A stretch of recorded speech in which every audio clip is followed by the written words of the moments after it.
guys, today we're going to use this awesome Nitro Arrma Kraton to find out once and for all if Nitro is better than electric. To do that, of course, we need our Nitro Kraton, and we need our electric Kraton. Unfortunately, I stripped mine down to build a Nitro, so I went ahead and got a brand new one. Having these two cars side by side is going to be able to give us an apples to apples comparison on a new high-end basher platform, which is something I don't think anybody's ever done before. But before we go out and get this beautiful brand new car dirty, we've got some work we need to do to the Nitro, and I've even got some upgrades. The very first thing we need to do is pull this engine out. I've got about a half a gallon through it now, and the break-in's pretty much done. And before we really put it to the test, I want to pull it apart and make sure everything looks good inside. This will also give us the opportunity to clarify a few things from the previous video. Fortunately, these engines are pretty easy to take out of the car, especially in this instance. Just a few screws, a few bits and pieces here and there, and it's out. One thing we'll be taking off and leaving off is this exhaust. We've got a shiny, fancy new one to go on here. We've also got a nice upgraded air filter to go on. As you can see, this one's gotten very, very dirty. Hopefully it's gonna fit under the body. I always like to take my Nitro engines apart after the break-in process, just to make sure everything went well, that there's no damage to the inside of the engine, and no surprises that are gonna turn into worse problems down the road. Let's go ahead and pull this head off of here.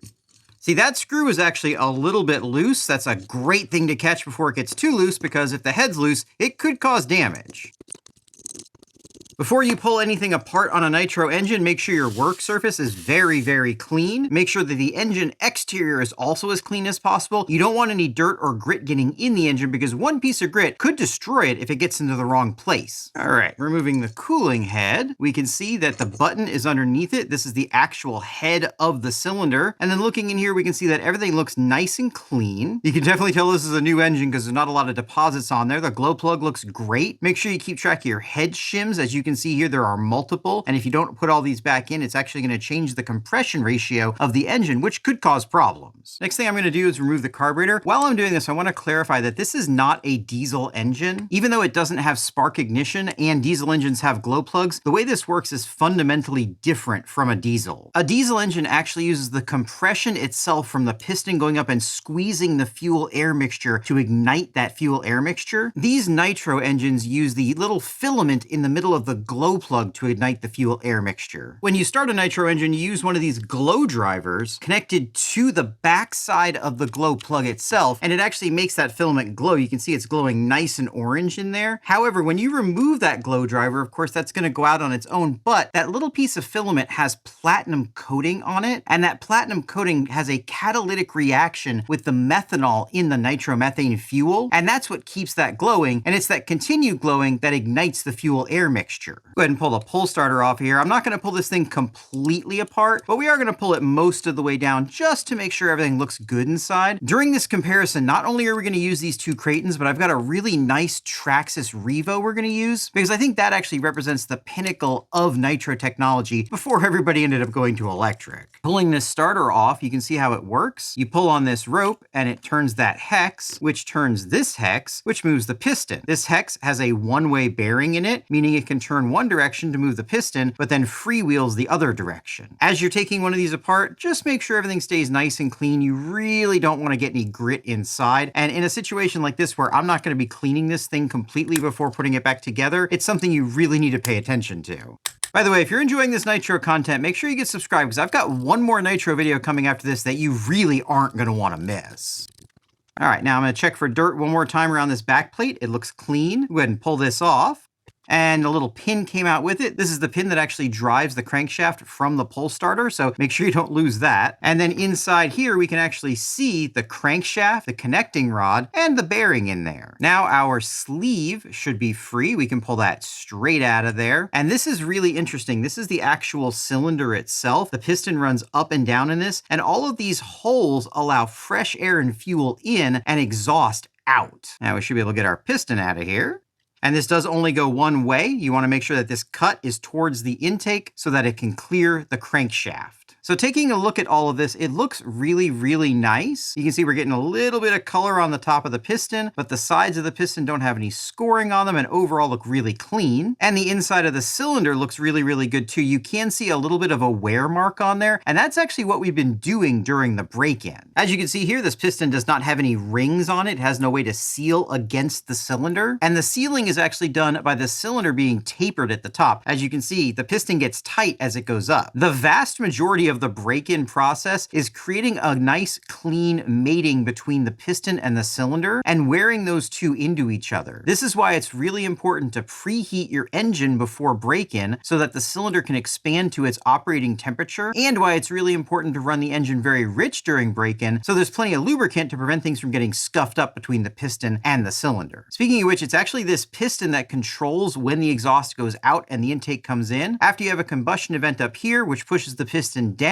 it'll uncover the exhaust port first, which lets all the exhaust gas blow out, and then it uncovers the intake transfer ports, which lets fresh air and fuel come in. While that piston's going down, it's actually pressurizing the inside of the crankcase, and that's what pushes the fuel air mixture up into the cylinder through these transfer ports you can see here on the side. That fuel air mixture comes in from the carburetor down in through the crankshaft down here. You can actually see there's a hole in the crankshaft that closes off and then opens as this goes around. When it's open, fresh air and fuel can go in. When it's closed, it blocks off the inside of the crankcase, which then gets pressurized as the piston goes down, which pushes the fuel air mixture into the cylinder. This is actually very similar to how pretty much all two-stroke engines that you're going to deal with on a daily basis work. And this is also the reason why you have to have oil in the fuel. The oil in that crankcase is what actually lubricates all the bearings and moving surfaces in here. And if you didn't have oil, it would burn up really fast. I'm just going to check everything for contamination. Use a clean finger to check for any grit in here, and this all looks good. Because of that pin down there, this can only go in one way, so we'll just line up the piston and push that in. This should go really, really easily. However, if you have any trouble getting it in or out, put a little heat on the outside of this, and that'll take care of it. If it still is a problem, you need to be careful because you could have an issue such as a burr or something like that that you need to pay attention to. Now, obviously, having to do this kind of maintenance on a Nitro engine is more work than you would have on an electric truck. Whether or not this is an advantage or a disadvantage really just depends on your point of view. Obviously, some people just want to go out there, put a battery in, and have a good time blasting around. But there are other people in the hobby that enjoy working on stuff just as much as driving it. And for them, requiring this kind of maintenance could actually be seen as an advantage, not a disadvantage. This engine's ready to go blast, but we're not putting this stock cheap pipe back in. We're going to be using this sexy THS Racing pipe. THS Racing was around for a really long time, and they made some awesome products. And unfortunately, while they do still exist, it doesn't seem like they've been updating their webpage lately, and most of the products they have are out of stock, so I'm not sure they're still making anything. As you can see here, this header is a lot more of a smooth curve than this stock style header, and it should allow for a more free-flowing exhaust, which should give us more power. This muffler should also be a big improvement, hopefully giving us more power and better sound. One thing I wanted to mention is that the shape of this muffler isn't like this just for looks. This is actually what's known as an expansion chamber. And the way this works on a two-stroke piston port engine is that it actually helps draw exhaust out with this part of the muffler during one part of the exhaust pulse. Then that pulse reflects off this side of the muffler and bounces back and actually pushes the fresh air mixture back into the cylinder. Because the exhaust and intake are open at the same time in there for a short period of time, this is really important to make sure you don't lose a bunch of your fresh air into the exhaust. The tuning of these pipes can make a big difference on how the engine runs. This is supposed to be a nice mid-range pipe, which I think is great for general bashing. Are these upgrades going to be enough for me to declare that Nitro is better than electric? We're just going to have to find out. Before we put that engine back in, there's some things we need to take care of, and one of them is this throttle servo. You guys pointed out to me that if this tape were to fail, we'd have a runaway on our hands, and whereas I think it's in here pretty sturdily, let's get it mounted even better. We're also going to be running a different battery, so let's get this out of here, and now we'll peel this off. And yeah, it was on there pretty decently, but I could see it failing. While I'm pulling these wires out of here, we're going to be redoing all of this as well. I want to talk about the other engine that we had in this truck originally. I had quite a few people mention that they thought the performance issues I was having were due to problems with the clutch or possibly tuning issues. And whereas that is entirely possible, I did spend a couple of hours tuning it with each different configuration we had, and I think I got it about as good as I at least can get it. Obviously, it's possible that someone else out there could could do a better job. I'm not saying that I am the best at tuning an engine, but I will say that when it was free revving, it revved a lot higher than it did when it was running under a load with the car. And to me, at least, that makes me feel like it was just being overloaded. The manual for this thing says it has about a half a horsepower, and that's about 1/6 the power that you're gonna get out of an engine like this. And it felt like it was about 1/6 the power. I really think these things are more for demonstration purposes than for actual practical application. That being said, why don't I go ahead and give this to one of you guys and see if you can make it run better? I've actually got 2 of these and a bunch of accessories, so if you want to win all of that and have me send it to you, make sure you put a comment down in the comments, make sure you're subscribed and like the video, and I'll pick one of you guys to send all this stuff to and see what you can do with it. As for the servo, we're just gonna use this stock older style servo mount, and awesomely, I think it's actually gonna line up with these 3 slots, so we should be able to just mount it right up.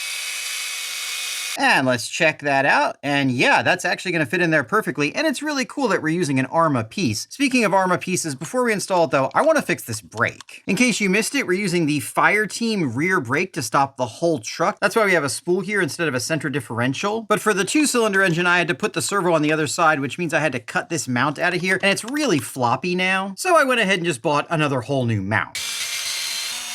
I just realized too late that I didn't actually have to split this rear module off to get this piece off, but I also wanted to remove this rear drive shaft because as you can see, it's been rubbing on the motor mount, which isn't good for the motor or for the drive shaft. There we go. Let me just put all this back together and I've got one more thing I want to do. And that's going to be a genuine Arrma radio box. If you ever need a general purpose waterproof radio box that's a decent size and can fit just about anywhere, this AR320/422 is pretty nice. I'm just going to double side tape this, but it does have screw holes. There's a couple of tabs here on the bottom I went ahead and cut off, and it's going to fit perfectly right here. And this is really starting to complete the look of a genuine Nitro Kraton. Let me get all this wiring buttoned up, then let's see what the engine looks like with that new muffler. There we go, guys. Now we just need to fit this giant, beautiful motor saver air filter, and this beast is ready for battle. But first, we've got one more thing we need to look at. This is a Traxxas Revo, and this is probably the most advanced Nitro car ever made. Whereas mine has been heavily upgraded, most of the convenience and technological advances in this platform are still here. Those include things like electric start, electric glow plug ignition, a 2-speed transmission with reverse, this OptiDrive system which prevents you from damaging the transmission by shifting when the vehicle's in motion, easily adjustable disc brakes, and even the ability to charge the receiver battery without having to remove it from the car. The problem, of course, is that this car first came out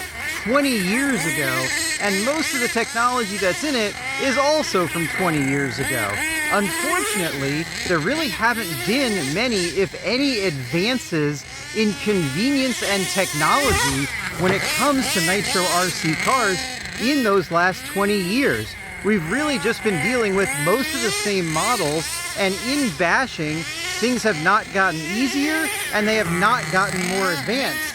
Obviously, you can still go out and buy one of these Revos right now from Traxxas, but if you do, you're basically going to be buying the exact same car that you would have gotten 20 years ago when it first came out. The only things they've really advanced since it first came out are the radio and a few other things, but unfortunately, we really haven't seen anything in advancement for Nitro in a long time, which really sucks. That being said, let me know what you think would have advanced in Nitro if electric hadn't taken over. What sort of conveniences would we have now? What sort of technological advances would we have? And would it be easier to run Nitro than it is? Let me know what you think down in the comments, since you're going to be commenting anyway, given that we're doing that awesome giveaway. This thing is so much fun. Big jump. Yeah! I love this OS engine in this Nitro. It's so smooth, plenty of power, and is very easy to tune. So as you can see, this thing's pretty fun. But now let's get to the real meat of the topic. Is this brand new electric version of the Kraton better than the Nitro version? Let's find out. First thing we're gonna check is weight. I've got both of these fully loaded with batteries and fuel. I have taken the tires off of them because I'm actually running the backflip LPs on the Nitro version. This is to accommodate the gearing of the engine, which I don't really have any control over right now, but it would make the weigh-in unfair, so let's see which one's lighter. And the 6S electric version comes in at 11 pounds, 1.2 ounces. All right, now for the Nitro version, this is with a full tank of fuel and the receiver battery in. We are at 9 pounds, 10.8 ounces. So as it sits, this particular Nitro Kraton is 15% lighter than its 6S electric counterpart. But now let's get to the real testing. Let's get these packed up. We've already got the battery in here, so all we need is Nitro fuel, the fuel bottle, engine preheater, thermometer, glow plug igniter, tuning screwdriver, spare glow plug, and a glow plug wrench. Now let's get the electric version ready. It already has its battery in it. And let's go. All right, first up is the 6S truck. Let's see how fast we can get. This thing's usually wheelie limited, so I'm expecting it to not go as fast as it could possibly go if it didn't wheelie out. That's pretty quick though. Let's give her one more pass. We know how fast this thing is. Whoa. All right, let's try that one more time. All right, full throttle, here we go. Full speed. Let's see what we got. 52 miles an hour. That's just about what I would expect for this thing off-road in stock tune, and it is definitely plenty of power. All right, now let's check the top speed on the Nitro Kraton. This thing is still tuned a little bit rich. It could be leaner, but it's pretty well tuned in, and it's pretty well broken in, and it's running about as good as I would normally run a Nitro. We got plenty of good blue smoke coming out of it, and it's moving along pretty well. One more pass. All right, let's see what that was. Okay, 40 miles an hour. That is not too bad. Let's see how she bashes. Now, obviously, just like the electric truck, this thing's gonna handle really, really well. It's actually got some upgrades on it that the electric truck doesn't. So this thing's gonna be fun in the sand and in the dirt. Of course, you do have to be careful and make sure you don't get too much dirt in the air filter.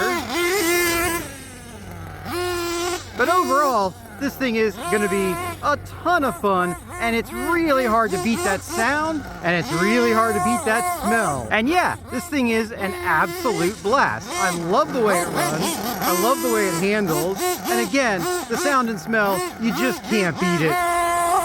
Nitro absolutely has a charm you can't get from electric. But what about jumping, you say? Well, I have to be a little bit more careful when I jump this because the Nitro engine's actually a bit more fragile than the electric motor is, but, you know, we can still jump it. It's still fun to jump. I'm just a little bit more cautious with it because if I had a really bad landing, it's possible I could break that Nitro engine. Of course, you might want to run a little bit harder than I am and take a little bit more risk, and that's cool. But personally, when I run my Nitros, I think this is plenty of fun.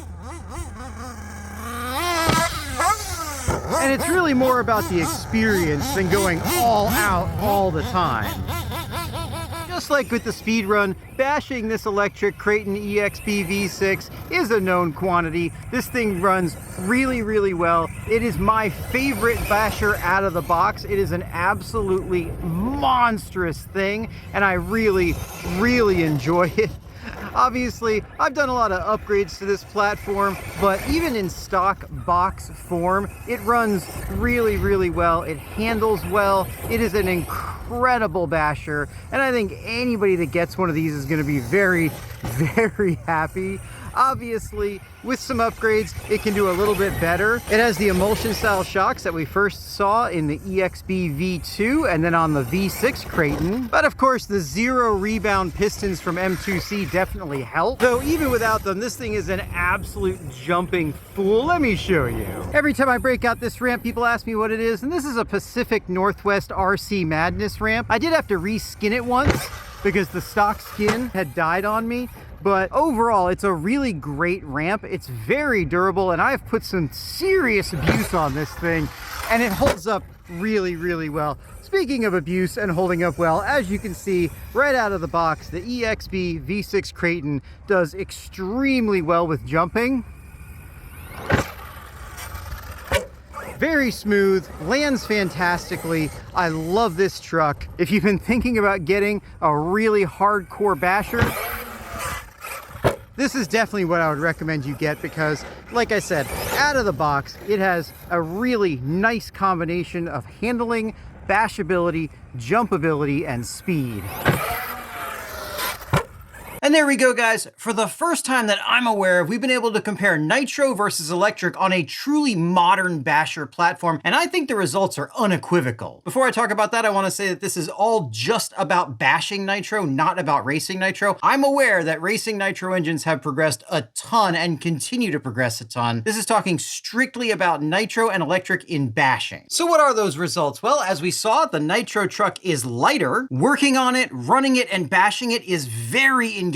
I would say more engaging than running electric. There is no replacement for that Nitro sound and smell. You just can't get that with electric. But on the other hand, I don't think there's any denying that electric is more versatile. Obviously, you can get this car to go faster, but you're going to lose low-end torque. You can make it accelerate faster, but you're going to lose top-end. With electric, the power delivery is much more linear. Electric is more simple. It's probably going to be more durable overall just because there are fewer things to go wrong. It requires less maintenance. Of course, again, whether or not that's a good thing, it just depends on what you like in the hobby. And overall, given how expensive nitro fuel has gotten, I think it'll actually be cheaper too. With all that being said, who is the unequivocal winner? Well, it's us. That might sound cliche, but hang on a second. We're all playing with toy cars here, and whether a car is faster or slower or jumps better or is a little more durable or is more fun to work on, none of that really matters. What matters is if you are personally having a good time. That's what hobbies are for, and that's what this hobby is for. Whether you're running a nitro engine, a gas engine, an electric motor, brushed, brushless, racing, bashing, none of it matters. If it's putting a smile on your face, then it wins. And that's the point here. There is no winner between nitro or electric.